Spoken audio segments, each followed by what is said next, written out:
Welcome back. Well, today I want to discuss the most important issue of headspace and what it means to you. Hang on a second, something's not right. No, that's not right either. There's too much there. Hang on a second. Let's get this right. There we go. So as I was saying, today we're going to talk about headspace, but not the videographer's type of headspace. We're going to talk about cartridge headspace. There's a little bit of confusion about that, and I recently got an email, and it was apparent by the individual's notation to me that he had a misgiving about what headspace is. So I had to basically clarify that, but it also serves as a good episode for me to run.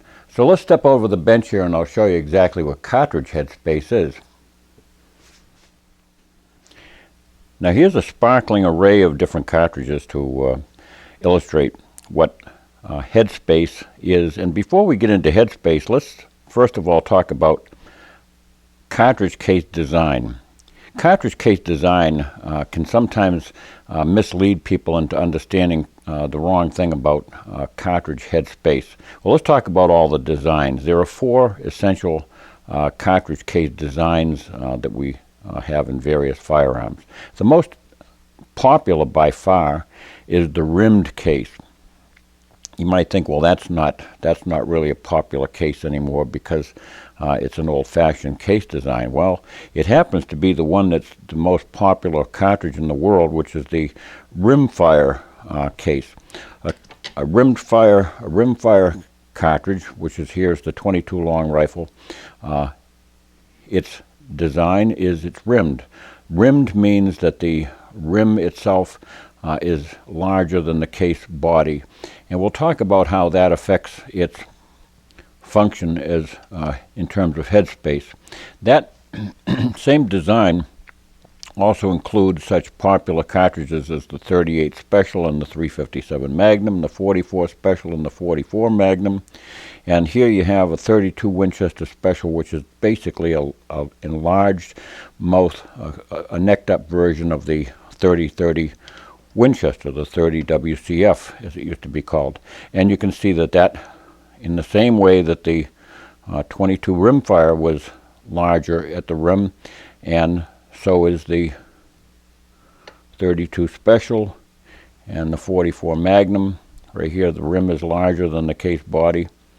And curiously, a lot of people don't think of shotguns as cartridges, but they are. Shotgun shells are cartridges, and they are also a rimmed form of design. Moving up now to another rimmed design is the belted magnum style case. Why I call that a rimmed design, it's often called a rimless cartridge case, but it's really not, because the belt itself, right here, this thickened belt actually forms a rim, and I'll explain how that works out with headspace design. But belted magnum cartridge cases, they are belted rimmed cases. That's technically how they're headspaced. And here I have a 300 Winchester Magnum, and there's a 375 Holland & Holland. There's a 416 Remington Magnum, and a 458 Winchester Magnum. All fun cartridges to shoot. Now we move on to what's the third style of cartridge case, which is a rimless form of cartridge case. Now that incorporates a large family of cartridge cases. Here's a 30 M1 carbine case, this diminutive looking little cartridge right here. That went into the 30 M1 carbine during World War II in Korea and sometimes in Vietnam. And this is the 9mm Luger case, and 45 auto. Here's a 223 or 5.56 NATO. Here's a 257 Roberts case, and here's a 7mm 08 Remington, and here's the classical 3006 Springfield. Now these are all, this whole group right here, are all rimless cartridge case designs. However, they incorporate two different styles of head spacing. So first of all, what is head spacing? Well, you know, it's one of those things that you don't actually have to know much about, and you can get along in your daily affairs shooting without having any understanding of head space at all. But when you get involved with hand loading, it can become a little bit more significant and can help you along understanding what you're trying to do with your sizing dies. If you're buying an old firearm, especially an old military firearm that's seen a lot of service, it's important to understand what head space is. Head space is that aspect of the dimension between the chamber and the cartridge which limits controls the amount of depth that chamber, I should say that the cartridge can fit into that chamber. It limits the insertion depth. That's essentially what it is. It controls the space, the head space between the breech face and the head of the cartridge case. That's really what it is. So it's a dimensional tolerance. Theoretically, you could have zero tolerance, but that's not going to happen in a real world because you have cartridge manufacturers that spin them out by the billions, and you have arms manufacturers that make thousands and thousands of firearms every day. So you're not going to have perfect tolerances where they come down to zero. So SAMI, the American standard that controls all these measurements with regard to chamber dimension and cartridge case dimension, they set a standard which becomes the norm. And they also have to certainly stay within standards which are used in other parts of the planet, other parts of the world, because there are cartridges that are used everywhere in the world. Most of them, for that matter, used everywhere in the world now. So they have to maintain a standard which is readily accessible to the manufacturing industry. So cartridge manufacturers and rifle and shotgun manufacturers are all on the same page. Well, I'll show you what Headspace is in its exact. You can see it very, very clearly. If I take this 44 Magnum here, and these are live cartridges, so I'll be very careful to be sure that we unload this afterwards. But here's the simplest type of headspace measurement there is. I can simply take a feeler gauge with this revolver, and I can insert it between the recoil plate and the rear of the cartridge case, and that dimension right there is whatever that specification is according to the manufacturer for correct function of their revolver. That becomes the headspace standard. Headspace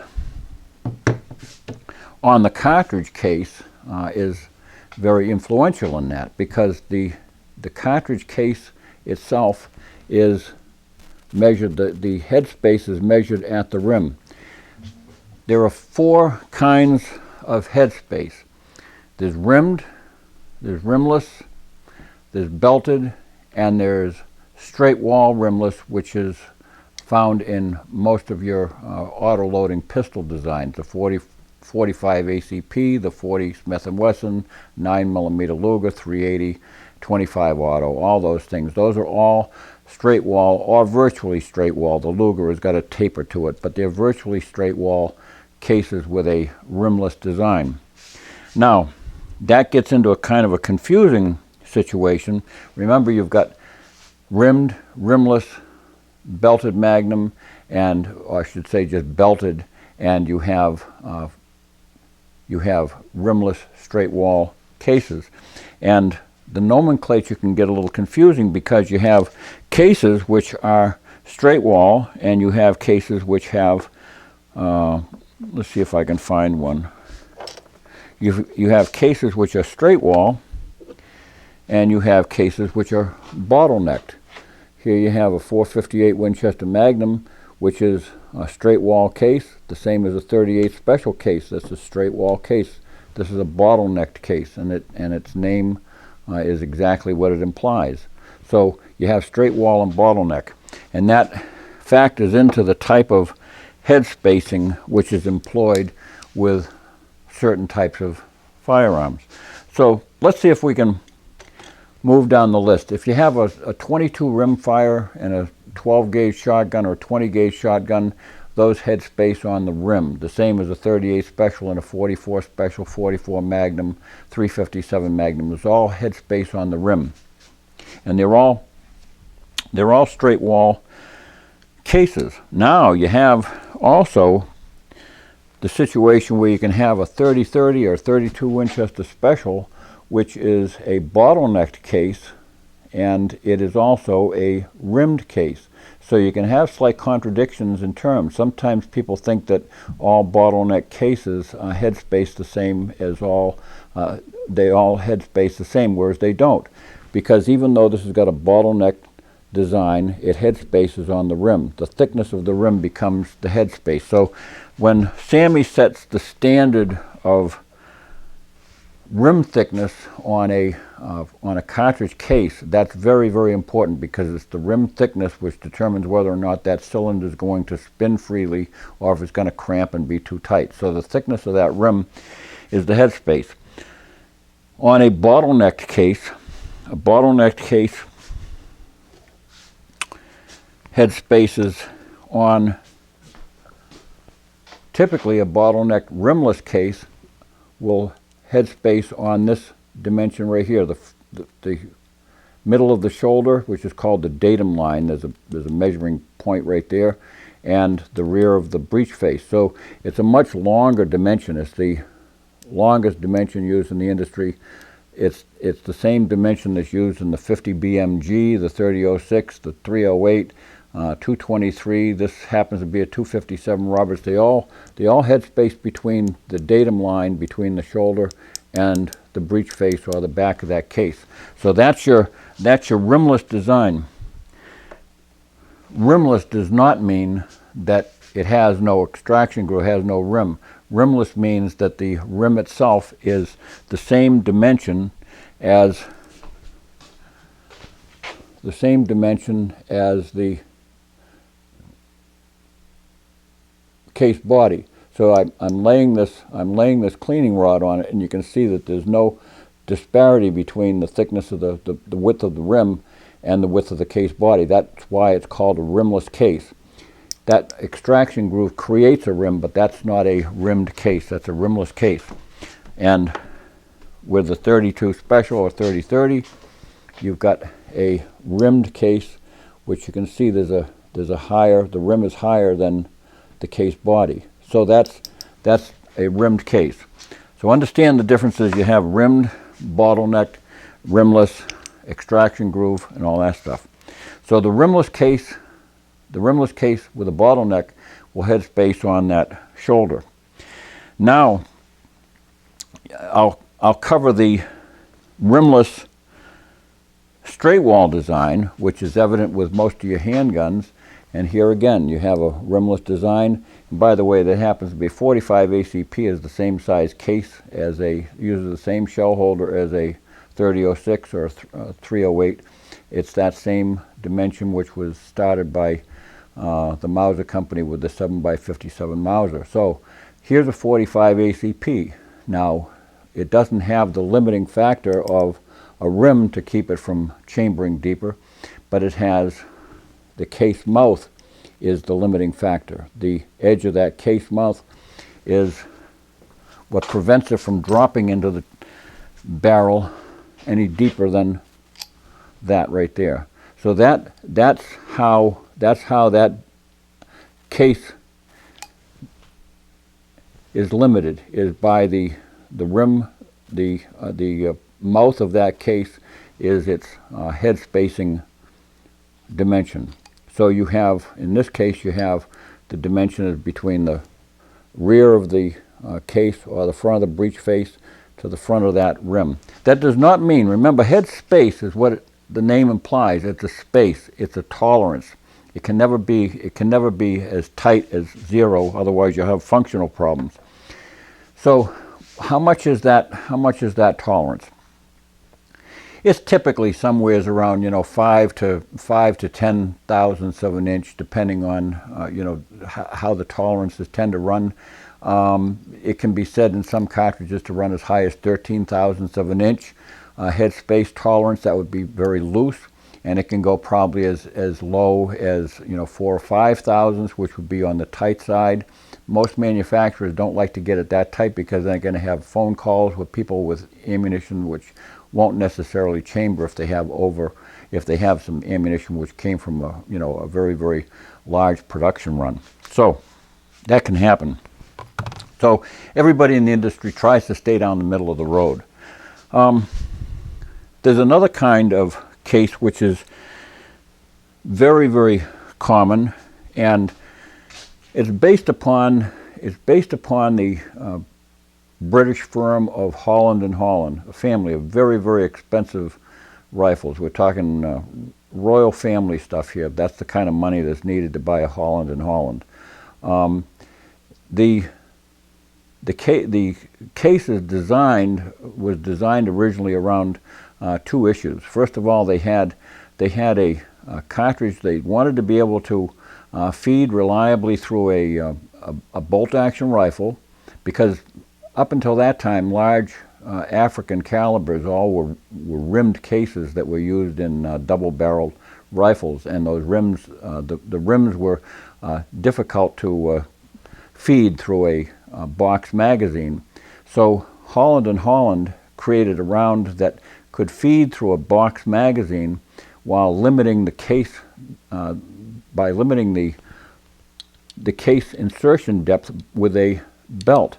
That was necessitated by the fact that they have a long tapered case that was created. A long tapered case like that was created so they could stack cordite, which is it's a kind of a kinky, stringy looking powder that looks a little bit like a half-cooked linguine that was dried, and then they stacked that inside this long tapered case.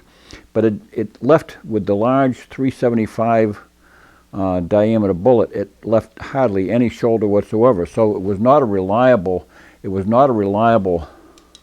limiting factor to have that shoulder keep the cartridge from going too deeply into the chamber. On an aggressively, if you threw the bolt forward aggressively, you could theoretically, drive it in too deeply, and your firing pin wouldn't reach the primer.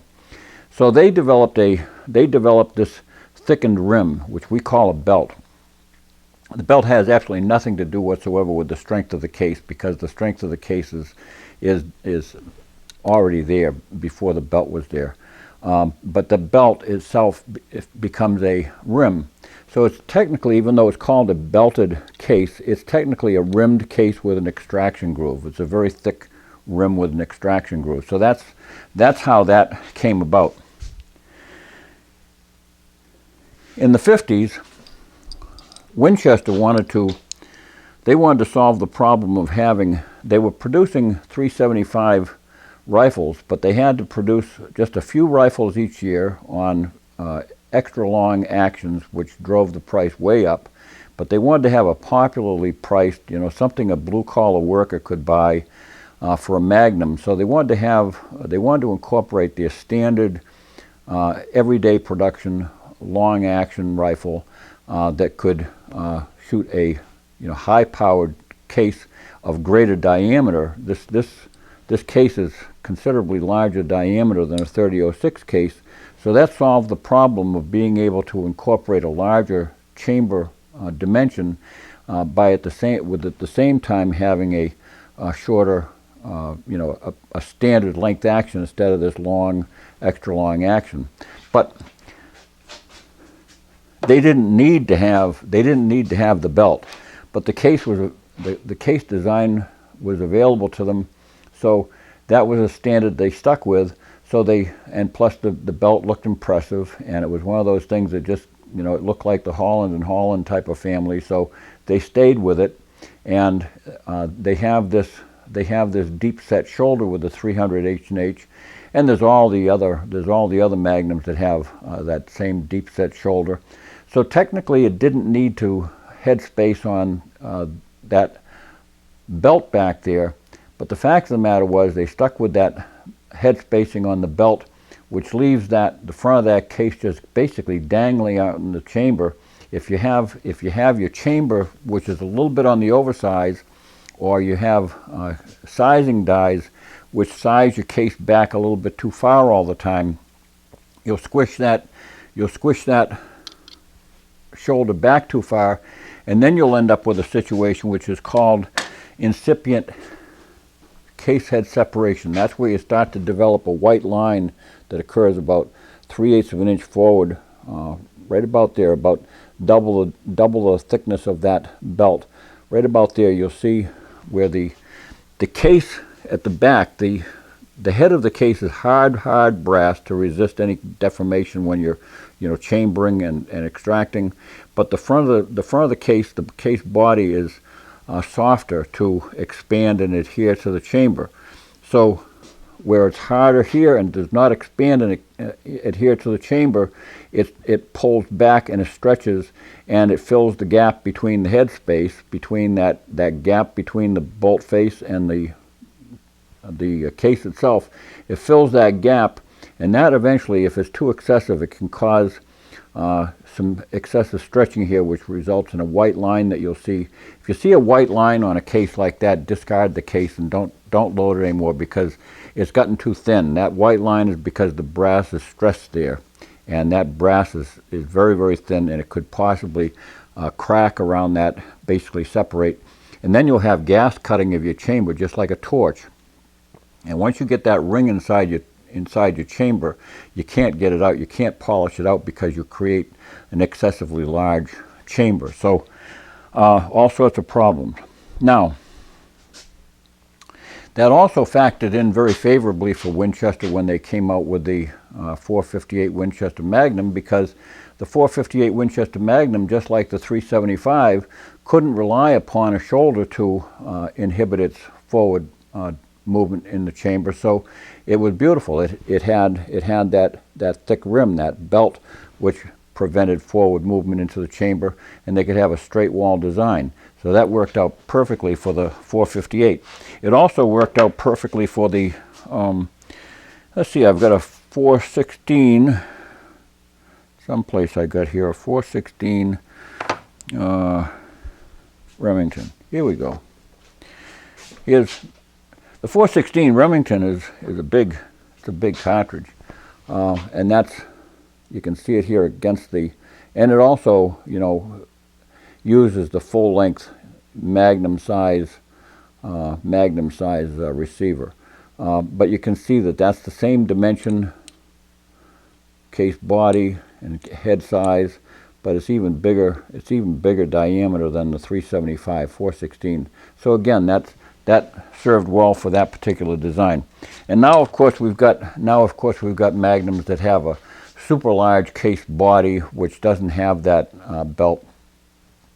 They do the same thing. They create a lot of chamber space inside there, but they also head space on the forward shoulder. So that's the family of chamber head spacing. The head spacing on the rim, head spacing on the forward shoulder, which is that slope, head spacing on the forward edge of the belt, and head spacing on the cartridge case mouth. And those are the different types of head spacing. You don't have to worry about head space dimension if you're buying a new gun or anything, because that's all checked out at the factory before the gun leaves the plant. But if you're buying an old military gun, you always want to either have a headspace gauge in your pocket. The only one you really need to have is a no-go gauge. If you're buying a used military rifle, especially one that's been in service. If you're buying one that has been in service, like an old M1 Garand or 03A3 or a Russian rifle, and no matter what it is, you want to check the head space. If the serial numbers are the same, of the bolt serial number is the same as the receiver serial number, barrel number, and everything, you really don't have to check your go gauge, because your go gauge is the one which is the factory dimension. The go gauge always has to close. When the chamber is being reamed by the chamber specialist at the factory, he reams a little bit, throws the go gauge in, and closes it. When he can throw that bolt down to his satisfaction, and he knows how it's supposed to feel, when he can throw that bolt down, that means that the gun is good to go, and that's the go gauge measurement. The no-go gauge is the one, if it's inserted, the bolt can never close on it. If you have a bolt which closes on a no-go gauge, you've got a loose chamber. Now there's a third chamber tolerance, which is called the field gauge. You know, and that gauge is the maximum allowable tolerance for old guns. Civilian marksmanship program guns, they don't even allow field gauge standard guns to leave. They don't sell them. They consider those to be excessive. But if you're buying an old military gun and you're satisfied that it will close on that the bolt will close on the no-go gauge but won't take the field gauge, that's an acceptable gun, but understand that chamber is a little bit loose. You don't want to be using reloaded ammo in it because the stretching is going to be excessive, and you're going to definitely end up with split cases after just a couple of shots. But those are the standards. So the go gauge fits in, closes, or if you have a Garand, the bolt should come home by itself, close on the go gauge. It should not close on the no-go gauge, but it can't. If that's acceptable, you can close on the no-go gauge, but never on the field gauge. So that's how all that works. Thanks for watching. Don't forget to subscribe, and God bless.